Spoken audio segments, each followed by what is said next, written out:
तो बच्चों नमस्कार, आप सभी का स्वागत है एक बार फिर से मेरे YouTube channel E for education में। आज जो हम पढ़ने जा रहे हैं उस पाठवा का नाम है जन्नत के बच्चे। ये एक ईरानी film the childrens of heaven पे आधारित है।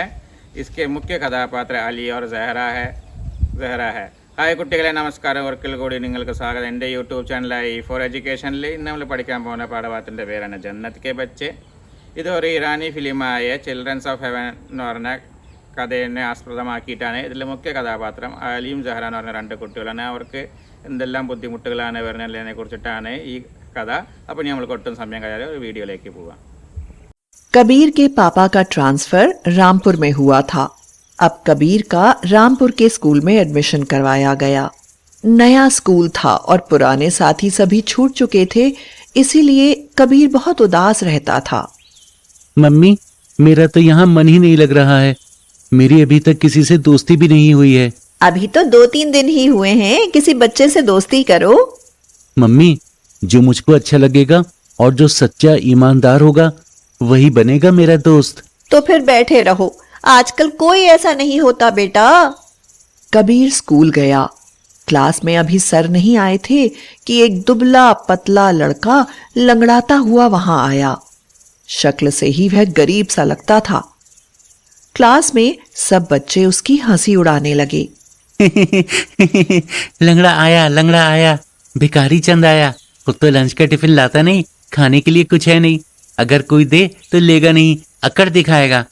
बेशक लंगड़ा है लेकिन दिमाग तो देखो, एटीट्यूड कूट कूट कर भरा है, जैसे अमिताभ बच्चन ही चले आ रहे हैं। सब क्लास के बच्चे हंसने लगे। वह सिर झुकाकर बैठ गया और उसकी आंखों से आंसू निकलने लगे।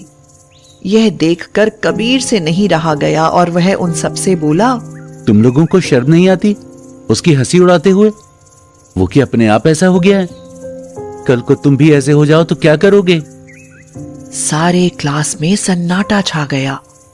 तुम इसके कौन हो? तुम इसकी तरफदारी क्यों कर रहे हो? कबीर से फिर नहीं रहा गया। वह उठकर खड़ा हो गया और बोला, मैं इसका कोई नहीं हूँ, लेकिन इंसानियत के नाते किसी का मजाक नहीं उड़ाना चाहिए। कबीर को इतना गुस्सा देखकर सब चुप हो गए। तब तक सर आ गए और पढ़ाई शुरू हो गई। क्लास खत्म होने के बाद जैसे ही सब लोग बाहर निकले, उन बच्चों ने उस लड़के को घेर लिया और उसको पीटने लगे।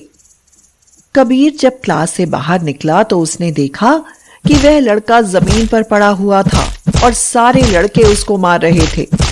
कबीर उन सबके पास पहुंचा और जोर से बोला, खबरदार, जो किसी ने इसको मारा तो।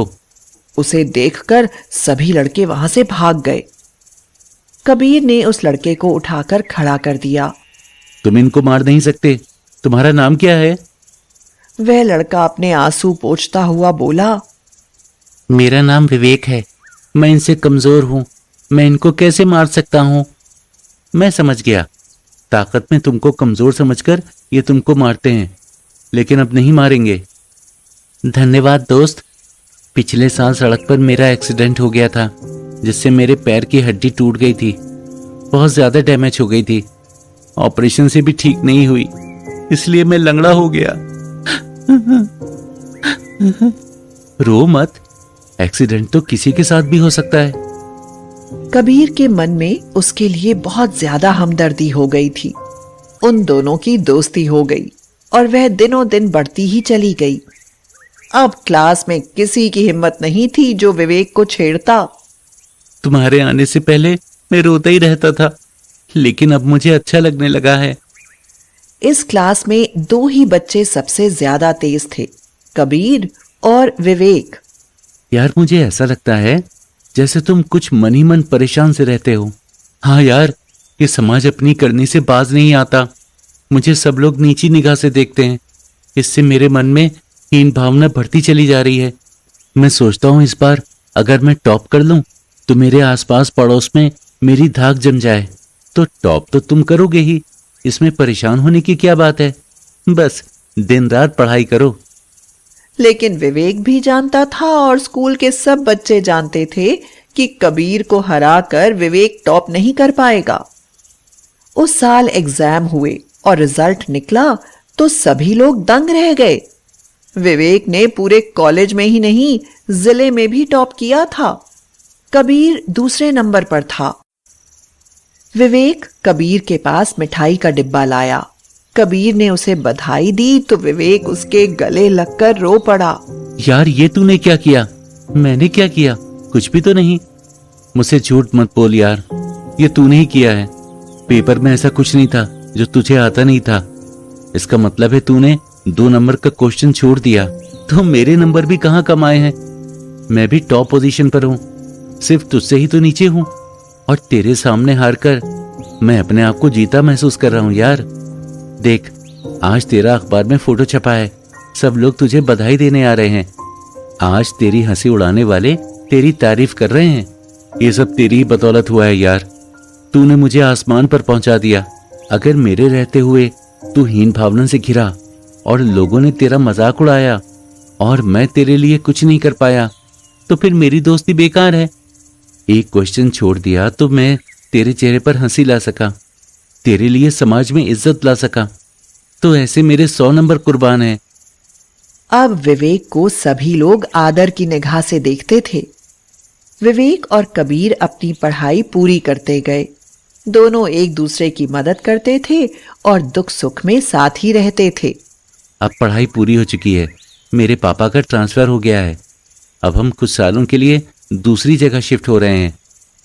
कबीर चला गया और उन दोनों की मुलाकात हुई एक अजीब से मोड़ पर। एक गवर्नमेंट फूड कंपनी के मैनेजर की पोस्ट की लिखित परीक्षा हो चुकी थी और आज इंटरव्यू था। इंटरव्यू देने के लिए जब कबीर पहुंचा तो उसने देखा कि विवेक भी वहां आया था। दोनों मिले, एक दूसरे का उन्होंने गर्मजोशी से स्वागत किया। क्या कर रहा है तू आजकल? कुछ नहीं, बच्चों को ट्यूशन पढ़ा रहा हूं यार। बहुत भटका मगर कोई नौकरी नहीं मिली। तू क्या कर रहा है आजकल? पुलिस डिपार्टमेंट में जॉब लग गई है, कांस्टेबल हूं। सोचा था ये अच्छी पोस्ट मिल जाएगी, इसलिए इसमें फॉर्म भर दिया था। ईश्वर तुझको सफलता दे। विवेक ने जब यह बात कही तो कबीर मुस्कुराने लगा। यहां मैनेजर की पोस्ट एक ही थी, करीब 20-25 कैंडिडेट आए हुए थे। थोड़ी देर के बाद कबीर का नंबर बुलाया गया तो सबने देखा कि वह वहां पर था ही नहीं। बार बार उसका नंबर बुलाए जाने के बावजूद जब वह नहीं आया तो अगला नंबर विवेक का था, उसे बुलाया गया। विवेक ने इंटरव्यू दिया। उसका इंटरव्यू इतना अच्छा गया था कि उसकी 100% सिलेक्शन की उम्मीद थी। जब विवेक अपने घर वापस आया तो आश्चर्य से उछल पड़ा। कबीर उसके घर में बैठा था। उसको देखते ही कबीर ने उसे गले से लगा लिया और बोला, दोस्त, इंटरव्यू कैसा हुआ? इंटरव्यू तो अच्छा हुआ, लेकिन तू वहां से गायब होकर यहाँ कैसे? तुझे बधाई देने के लिए। तेरा 100% सिलेक्शन पक्का है। जितने भी कैंडिडेट्स आ रहे थे मैंने सबसे पूछा, किसी का भी इंटरव्यू अच्छा नहीं गया। सबसे लास्ट में मेरा और तेरा रह गया था। मैं वहां से हट जाता तो तेरा सिलेक्शन पक्का था। अब हम दोनों में से किसी एक को नौकरी मिलती। तो दोस्त, मेरे लिए तो मेरी इसी नौकरी में दरोगा की पोस्ट में प्रमोशन के लिए परीक्षा आ रही है। मैं उसमें बैठूंगा और दरोगा होने के बाद भी आगे आईजी की पोस्ट के लिए प्रमोशन होगा। हर परीक्षा में बैठूंगा और मैं पास हो जाऊंगा। पर तेरे लिए तो एक बड़ा चांस यही था। तुझे आने जाने में तकलीफ होती है, तेरे लिए इतना अच्छा मौका है, वो बार बार नहीं आता। इसलिए फिर मैं खिसक लिया और यहाँ आ गया। विवेक की आंखों में आज फिर आंसू थे। भगवान, ये जरूर मेरे कोई पिछले जन्मों का पुण्य है जो इतना अच्छा दोस्त मिला। अगले ही दिन सूचना मिली कि विवेक का मैनेजर की पोस्ट के लिए सिलेक्शन हो गया है। उसके 6 महीने बाद कबीर भी प्रमोशन में परीक्षा पास करके दरोगा बन गया और दोनों ही दोस्त बहुत खुश थे। तो बच्चों, आप लोगों ने वीडियो देखा, आपको कहानी पसंद आया, तो अब हम പാർട്ട് ബാക്കി ഓർ बढ़ेंगे. അപ്പോൾ കുട്ടികളെ, നിങ്ങൾ വീഡിയോ കണ്ടോ? നിങ്ങൾക്ക് കഥ ഇഷ്ടപ്പെട്ടോ? അപ്പോൾ ഇനി നമ്മൾക്ക് പാഠഭാഗത്തേക്ക് നീങ്ങാം. പാഠ का नाम है जन्नत के बच्चे. പാഠത്തിൻ്റെ പേരാണ് जन्नत के बच्चे. इसके രചയിത വിവേക് മെഹ്ത്ത है. ഇത് എഴുതിയത് വിവേക് മെഹ്ത്ത എന്ന് പറയുന്ന ആളാണ്. तो പാഠഭാഗ് देखते हैं. अपनी പാഠഭാഗം നോക്കാം. बचपन में मेरा एक बहुत ही अच्छा दोस्त हुआ करता था. ഇപ്പം എന്താണ് പറയുന്നത്, കുട്ടിക്കാലത്ത് എനിക്ക് നല്ലൊരു സുഹൃത്തുണ്ടായിരുന്നു. ദോസ്ത് എന്ന് പറഞ്ഞാൽ സുഹൃത്ത്. സമീർ നാംക.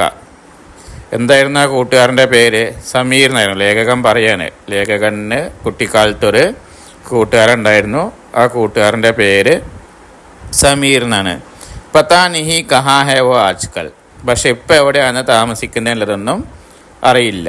पर हाल ही में जब मैंने एक फिल्म देखी, പക്ഷേ ഈ അടുത്ത കാലത്ത് ഞാനൊരു സിനിമ കണ്ടപ്പോൾ उससे जुड़ी कुछ यादें मेरे जहन में ताज़ा होगी. അപ്പോൾ എൻ്റെ കുട്ടിക്കാലത്തെ ആ ഓർമ്മകൾ, ആ കൂട്ടുകാരനായിട്ട് ഒത്തു കളിച്ചതും അതൊക്കെ എൻ്റെ മനസ്സിലൂടെ ഇങ്ങനെ കടന്നു പോയിന്ന് ലേഖകൻ പറഞ്ഞു. ഉൻ യാദോ കെ ബാരെ മേ ബതാനെ സെ പഹലെ, ആ ഓർമ്മകളെക്കുറിച്ച്, യാദോ എന്ന് പറഞ്ഞ ഓർമ്മകളെക്കുറിച്ച് പറയുന്നേക്കാൾ മുമ്പേ is film K Bare may ബതാത്ത ഹൂം, ഈ സിനിമയെക്കുറിച്ച് പറയാം. इस फिल्म का नाम है चिल्ड्रन ऑफ हेवन. ഈ സിനിമയുടെ പേരാണ് ചിൽഡ്രൻ ഓഫ് ഹെവൻ, യാനി ജന്നത്ത് കെ ബच्चे, എന്നാൽ സ്വർഗത്തിലെ കുട്ടികൾ എന്നാണ് അതിൻ്റെ അർത്ഥമാക്കുന്നത്. ये एक ईरानी फिल्म है. ഇതൊരു ഇറാനി ഭാഷയിൽ എഴുതിയ സിനിമയാണ്. इस फिल्म के मुख्य किरदार हैं अली और जहरा. ഈ സിനിമയിലെ മുഖ്യ കഥാപാത്രങ്ങളാണ് അലിയും സെഹ്റ എന്ന് പറയുന്ന രണ്ട് കുട്ടികൾ. ഫിലിം शुरू होती है, സിനിമ തുടങ്ങുന്നു. ബസാർ കേക്ക് ദൃശ്യ, ബസാർ എന്ന് പറഞ്ഞാൽ ചന്ത, ഒരു ചന്തയിൽ നിന്നാണ് ഈ സിനിമ ആരംഭിക്കുന്നത്. यहाँ अली एक मोची की दुकान पर खड़ा अपनी बहन जहरा के पुराने जूते मरम्मत करवा रहा है.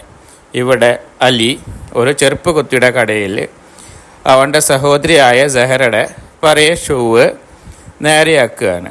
आगे होता यूँ है कि घर आते समय गलती से वो जूते अली से कहीं खो जाते हैं. ഈ മുമ്പിലേക്ക് എന്താണ് സിനിമയിൽ സംഭവിക്കുന്നത്?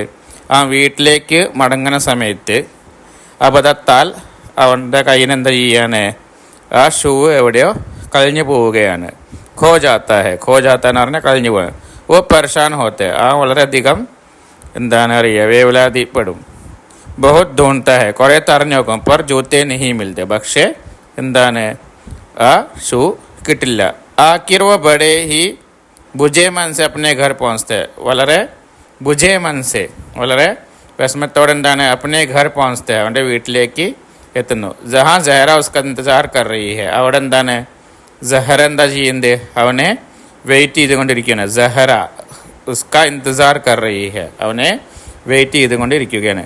ജൂത്തെ കും ഹോ ജാനെ കി ബാത് സുൻകർ വ ഉദാസ് ഹോ ജാത്തി ഹെ, ഷൂ കഴിഞ്ഞു പോയതിനുള്ള വാർത്ത കേൾക്കുമ്പോൾ അവൾ വളരെയധികം സങ്കടപ്പെടും. पर ये सोचकर कि घर में तो नए जूते के लिए पैसे तो है नहीं, ഇനി പുതിയൊരു ഷൂ വാങ്ങാൻ വെച്ചാൽ വീട്ടിൽ പൈസയും ഇല്ലാന്ന് ചിന്തിച്ച്. और जूते गुम होने की बात जानकर अली को सजा मिल सकती है. ഇനി ഷൂ കളഞ്ഞു പോയിന്ന് കേട്ട് കഴിഞ്ഞാൽ അച്ഛനും അമ്മ എന്താണ് അലിയെ വഴക്ക് പറയും, അവനെ അടിക്കുന്നൊക്കെ വിചാരിച്ച് അപ്പനെ അമ്മി അബൂക്ക് കുച്ച് നീ പറ്റി, അവളുടെ അച്ഛനും അമ്മോടും ഒന്നും പറയില്ല. खैर दोनों आपस में सलाह कर एक तरकीब निकालते हैं. അവസാനം രണ്ടുപേരും എന്താണ് പറയുക, ഒരുമിച്ച് ആലോചിച്ചിട്ട് അതിനൊരു പരിഹാരം കണ്ടെത്തും. कि वे दोनों अली के जूतों को मिल बांध कर इस्तेमाल करेंगे. രണ്ടുപേരും എന്താണ് കൂടിച്ചേർന്ന് എന്ത് ചെയ്യുക, ഈ ഷൂ ഉപയോഗിക്കുക. അലി കെ ജൂത്തെ സെഹ്റ के लिए थोड़े बड़े थे. എന്താണ് അലിയുടെ ഷൂവ് സെഹ്റയ്ക്ക് വെച്ചാൽ കുറച്ച് വലുപ്പം കൂടുതലാണ്. पर इससे क्या तय होता है, ഇതും കൊണ്ട് എന്ത് തീരുമാനത്തിലേക്ക്, कि पहले സെഹ്റ सुबह के समय जूते पहनकर स्कूल जाएगी. ആദ്യം സെഹ്റ രാവിലത്തെ സമയം ഈ ഷൂ അണിഞ്ഞും കൊണ്ട് സ്കൂളിലേക്ക് പോകും. और फिर दोपहर के समय अली उन्हें पहनकर स्कूल जाए. ഉച്ച സമയത്തോ അലി അത് അണിഞ്ഞും കൊണ്ട് സ്കൂളിലേക്ക് പോകും. लेकिन दोनों की बनाई ये तरकीब, പക്ഷെ രണ്ടുപേരുണ്ടാക്കിയ ഈ പ്ലാൻ हर रोज ही उनके लिए एक नई परेशानी खड़ी करती. എല്ലാ ദിവസവും അവരുടെ മുമ്പിൽ ഒരു പുതിയ ബുദ്ധിമുട്ട് എന്താണ് പുറപ്പെടുവിപ്പിക്കുന്നതെന്ന് പറയുന്നത്. പരേഷാനി എന്ന് പറഞ്ഞാൽ ബുദ്ധിമുട്ട്. अपने अम्मी अब्बू और टीचर से इस बात को छुपाने की जद में എന്താണ് അവരുടെ അച്ഛനമ്മ അതേപോലെ ടീച്ചറിനോടൊക്കെ ഈ കാര്യം ഒളിപ്പിച്ച് വെക്കാനുള്ള വേവലാതിയിൽ, ജദാജോജ് എന്ന് പറഞ്ഞ വേവലാതിയിൽ അലി और സെഹ്റ की ये कहानी, അലിയും സെഹ്റയുടെ ഈ കഥ കൈ സുന്ദർ രാസ്തം സെഗുരു, വളരെ മനോഹരമായിട്ടാണ് ഈ സിനിമയിലൂടെ കടന്നു പോകേണ്ടതെന്നാണ് പറയുന്നത്. ഫിലിം की कहानी सुनने में तो बड़ी साधारण लगती है. സിനിമയുടെ കഥ എന്ന് പറയുമ്പോൾ കേൾക്കുമ്പോൾ വലിയ അതൊന്നുമില്ല, ഒരു സാധാരണ കഥയായിട്ട് നമ്മൾ കേൾക്കാം. पर जिस असाधारण तरीके से പക്ഷേ ഏത് രീതിയിലാണ് ഈ കഥ പറഞ്ഞിരിക്കുന്നത്, इस कहानी का निर्देश മാജിദ് മജ്ദി ने पर्दे पर उतारा है. ഈ എന്താണ് പറയുന്നത്, കഥ എഴുതിയ ഇതിൻ്റെ ഡയറക്ഷൻ കൊടുത്ത മാജിദ് മജ്ദി എന്ന് പറയുന്ന ആള് ഇതിനെ വളരെ രസകരമായിട്ടാണ് എല്ലാ ഓരോ സംഭവങ്ങളും പറയുന്നത്. ഓ കാബിലെ താരീഫ്, അതിന് എന്താണ് അറിയുക, കാബിലെ താരീഫ് ഹെ, പറയാതിരിക്കാൻ വയ്യാനാണ് പറയുന്നത്. വേഗ് ജാദുകരക്ക് ഈ തരം ഒരു എന്താണ് അറിയുക, മായാജാലനക്കാരെ പോലെ ദർശകോങ്കോ കാണികളെ, ദർശകോ എന്ന് പറഞ്ഞാൽ കാണി ഫിലിം കെ ജാദു സെ ബാൻ കരത്, ഈ സിനിമയിലെ ഓരോ ഘട്ടങ്ങളുമായി എന്താണ് കോർത്താണ് അണക്കുന്നു എന്ന് പറയുന്നത്. ഓർ ഉൻകെ സാത്ത് യെ സമജ് ബാൻത്തെ ഹൈ, ഇനി അവരുടെ ഒപ്പം ഈ അറിവ് പങ്കുവെക്കുന്നു. कि जरूरी नहीं कि सब कुछ होने पर ही इंसान खुश हो, എല്ലാ സുഖ സൗകര്യങ്ങളും ഉണ്ടായാൽ മാത്രമല്ല ഒരാൾക്ക് സന്തോഷത്തോടെ ജീവിക്കാൻ പറ്റുള്ളൂ എന്നുള്ളതാണ് ഈ കഥയിലൂടെ പറഞ്ഞു തരുന്നത്. അതേപോലെ തന്നെ ഈ സിനിമയിലൂടെയൊക്കെ പറഞ്ഞു.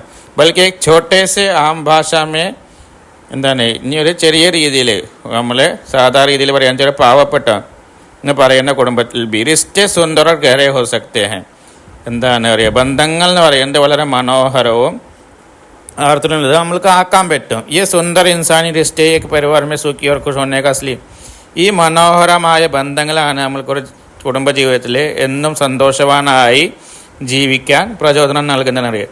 ചെറിയ ഫിലിം കെ ബാരെ മേ തോ मैंने अपनी बात रख ली, എന്താ പറയണ്ടേ, ശരി സിനിമയെ കുറിച്ചിട്ട് ഞാൻ പറഞ്ഞു. अब സമീർ से जुड़ी यादें मैं तुमसे बांट लूं, ഇനി എന്താണ് ലേഖകൻ്റെ കൂട്ടുകാരനായ സമീറിനെ കുറിച്ചിട്ട് കുറച്ച് കാര്യങ്ങൾ പറയാം. ये बात है पहली या दूसरी कक्षा की, ഈ കാര്യം നാം പറയാൻ പോകുന്നത് എന്താണ് 1ാം ക്ലാസ്സിലോ 2ാം ക്ലാസ്സിലോ പഠിക്കുന്ന കാലത്തിലെ അനുഭവമാണ് ലേഖകൻ ഇവിടെ പറയുന്നത്.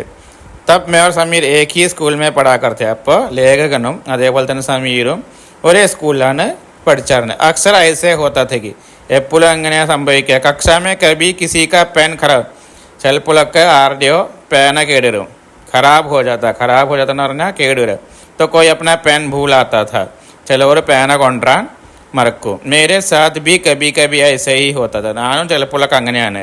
ഇക്കും ഭയങ്കര മറവിയായിരുന്നു, ഞാനും പേനൊന്നും ചിലപ്പോൾ കൊണ്ടുവരാൻ മറക്കും എന്നാണ് പറയുന്നത്.